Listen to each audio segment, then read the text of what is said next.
నిజామాబాద్ జిల్లా దర్పల్లి మండలం రామడుగులో టీఆర్ఎస్ నేత మైపాల్ యాదవ్ కూతురు నిశ్చితార్థం కోసం రావడం జరిగింది. ఎమ్మెల్సీ కల్వకుంట్ల కవిత ఆమె మాట్లాడుతూ ఆర్థిక పరిస్థితి తెలిసి తెలియక హామీలిచ్చామని స్వయంగా అసెంబ్లీలో స్పీకర్ ఒప్పుకున్నారని అన్నారు. 130 ఏళ్ల చరిత్ర ఉన్నది చెప్పుకునే పార్టీ ప్రజలను ఎలా మోసం చేస్తోంది? చేతిలో ఎర్రబుక్కు పట్టుకుని దేశమంతా తిరిగే రాహుల్ గాంధీ తెలంగాణ పరిస్థితులపై ఎందుకు మాట్లాడటం లేదని వారన్నారు. కాళేశ్వరం ప్యాకేజీ 21 పనులు పూర్తి చేయాలని చేతకాని ప్రభుత్వం అన్నారు. పెన్షన్ మొత్తాన్ని పెంచకుండా కాంగ్రెస్ ప్రభుత్వం మోసం చేసిందన్నారు. కేసీఆర్ హయాంలో ఇచ్చిన పెన్షన్లే ఇంకా ఇస్తున్నారన్నారు. పెన్షన్ మొత్తాన్ని పెంచడంపై ప్రజలు ప్రశ్నిస్తున్నారన్నారు. 18 ఏళ్లు నిండిన ఆడపిల్లలకు స్కూటీలు ఏమయ్యాయి?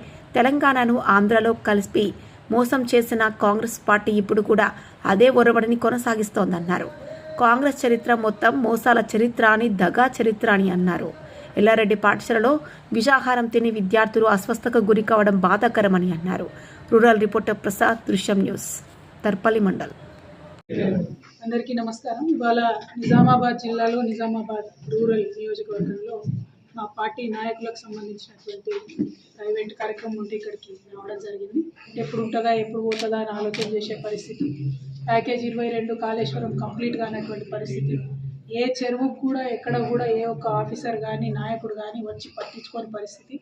మొన్నటి బతుకమ్మ అయితే కనీసం చెర్లకాడ చెత్త తీసి లైట్ పెట్టలేనటువంటి పరిస్థితి.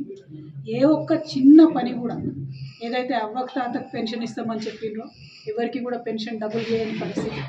ఇప్పటికీ గవే కేసీఆర్ ఇచ్చిన పైసలు వస్తున్నాయి తప్పితే కొత్తగా కాంగ్రెస్ వాళ్ళు వచ్చి ఇస్తున్నటువంటి డబ్బులు ఏమీ లేవు. ఇవాళ బీడీ కార్మికులు చాలా పెద్ద ఎత్తున ఉంటారు నిజామాబాద్ రూరల్ నియోజకవర్గంలో. వాళ్ళందరూ కూడా అడుగుతూ ఉన్నారు, ఇదేం పరిస్థితి, మరి ఇది ఎక్కడిది, మాకు పెంచుతామని చెప్పి పెంచలేదండి. అదేవిధంగా ఆడబిడ్డలు 18 ఏళ్ళు దాటిన వాళ్ళందరూ కూడా ఇప్పటివరకు బాజిరెడ్డి అన్న గారు చెప్పినట్టు మరి మాకు చెప్పిన 2500 ఏవి అని చెప్పి ప్రశ్నించేటటువంటి పరిస్థితి లేదు.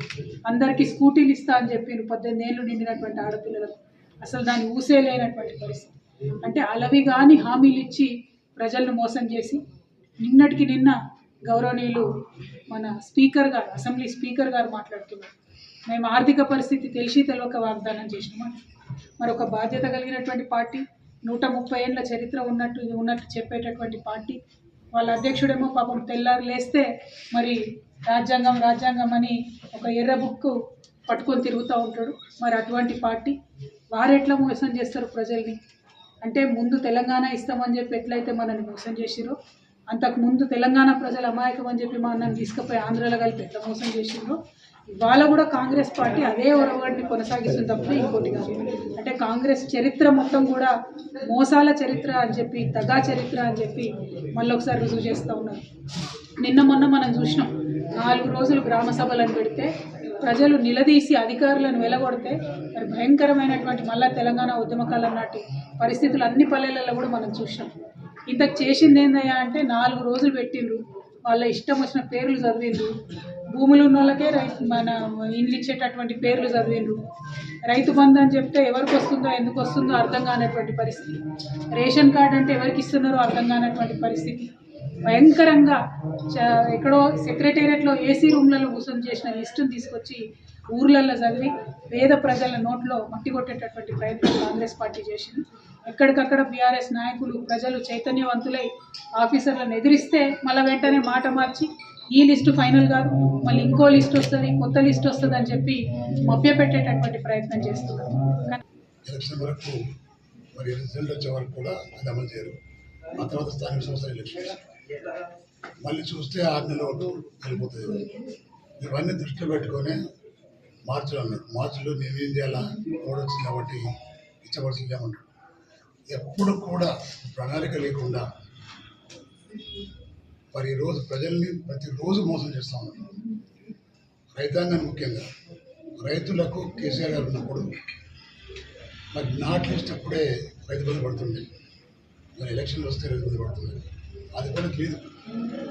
అంటే ఈ విధంగా జనాన్ని ప్రతిరోజు మోసం చేస్తేనే మరి దాన్ని ఏదో పెద్ద గొప్పతనంగా చెప్పుకోవడం సిగ్గుచేటి రాష్ట్రంలో ప్రజలు గమనిస్తూ ఉన్నారు. ఎక్కడ పడితే అక్కడ నిలదీస్తున్నారు కాంగ్రెస్ పార్టీ నాయకులు.